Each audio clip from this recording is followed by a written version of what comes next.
I just was thinking over my life, as one does at this age. First, of course, is family that I care about most, and the other one is living in a democracy.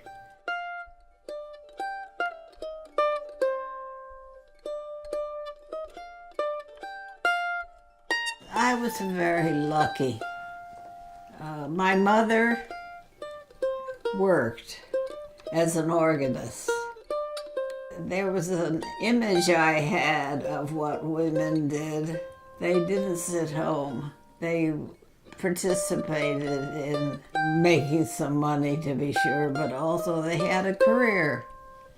And that was really quite a good example for me. I was born and lived at a time before the Depression, but I had lived long enough to know I could earn some money, a quarter apiece an hour, by the way, is for babysitting. I used to take a blind lady for a walk every afternoon after school, for instance. So those things made me confident I could handle life.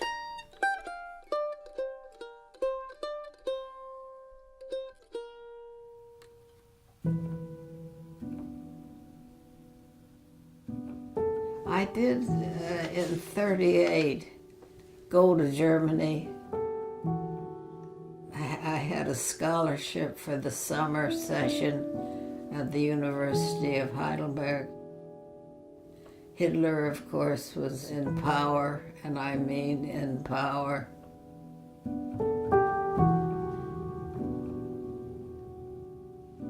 And I was there for 3 months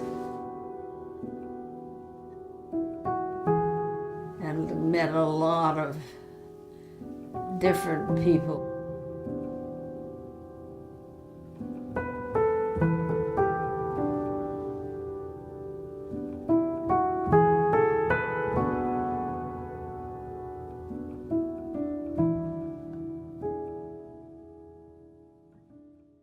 I was lucky that I met my husband.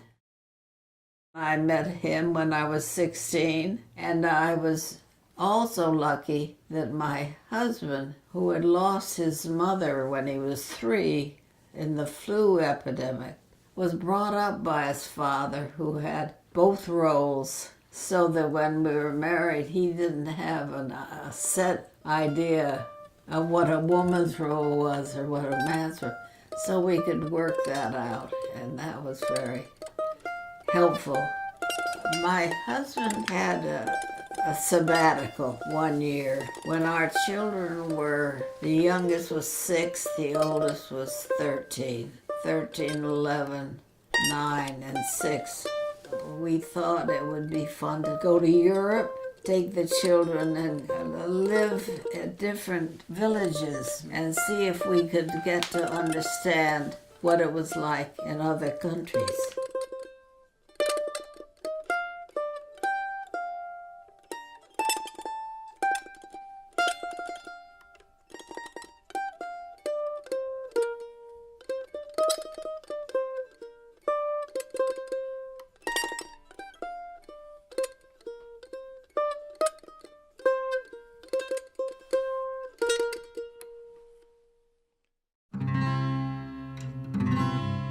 There were things I saw in Europe that I wanted to know a lot more about.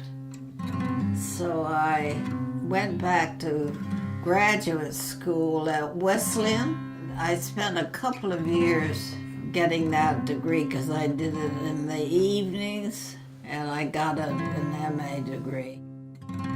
After I went to my old school, Chaffee School, and got a job there teaching juniors and seniors, and that was wonderful.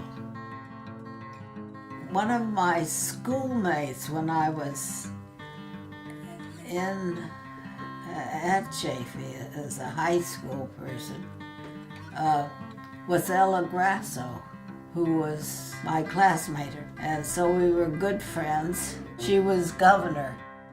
She called me up and she said, "It's time you did some real work. How about being a commissioner?" It's commissioner of the Public Utilities Control Authority. And I said yes without even knowing what it was that I was getting into. And I was the first woman to be on the commission. She did not reappoint me. I knew she wouldn't. But that was a great experience for me all around, to know how business works, how cutthroat it can be. Then I thought, well, now I'll go home and clean the attic, as I say. Then I had a telephone call from Hartford College for Women, where my husband had been teaching for years and years and years. And I knew everybody there, but they wanted me to fill in as acting president.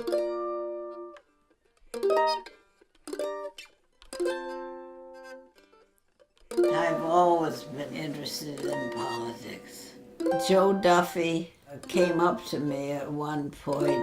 He asked if I would organize West Hartford to have a primary for Gene McCarthy. And I just said yes. I looked around first, hoping somebody else might do it. But then I put an article in a notice in the newspaper that I was forming one and gave a date.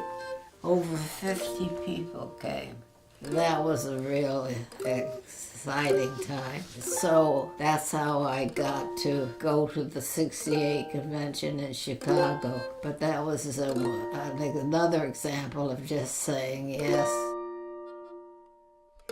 When I began to get involved in the nuclear war bit, a friend of mine came to me and said, "Would you join me in organizing a conference, a 2-day conference on military spending?" And so I said, "Yes, I'll help you." I became a member of the national organization called Sane Nuclear Policy. And so I used to go to Washington every once in a while and talk.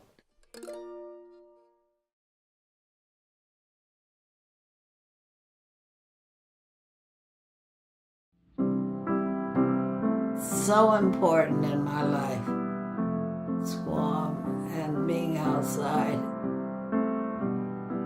I loved skating, for instance. Think of that gliding. I miss it a lot.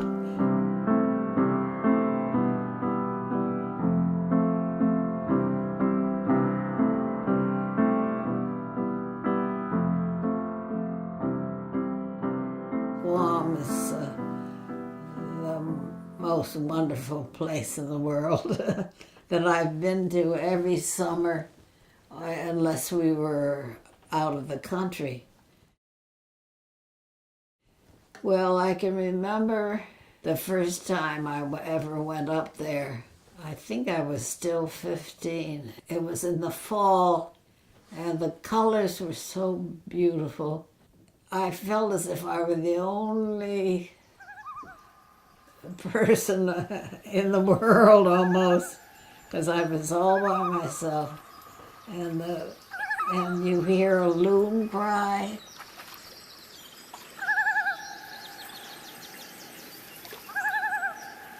Isn't they wonderful? I don't know if I can explain it, but it's closer to creation than anything else.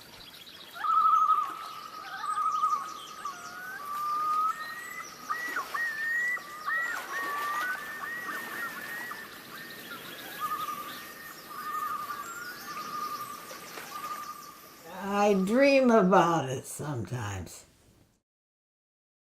getting to the top of Moose Lock. One summer I climbed it 9 times before we were married, when my husband was up on top, my future husband. Sometimes climbing, it's more the action. It's putting my body into it, too. It's hard to explain, but it's wonderful. I had such a good life. I really loved life, and still do. I just say yes to whatever comes. Yes, it is bread we fight for, but we fight for roses too. As we go marching, marching, we bring the greater days. For the rising of the women means the rising of the race. No more the drudge and idleness that toils where one reposes. There's so many, I have so many memories of stories, funny things that have happened and people that I've known, that I often wake up remembering them.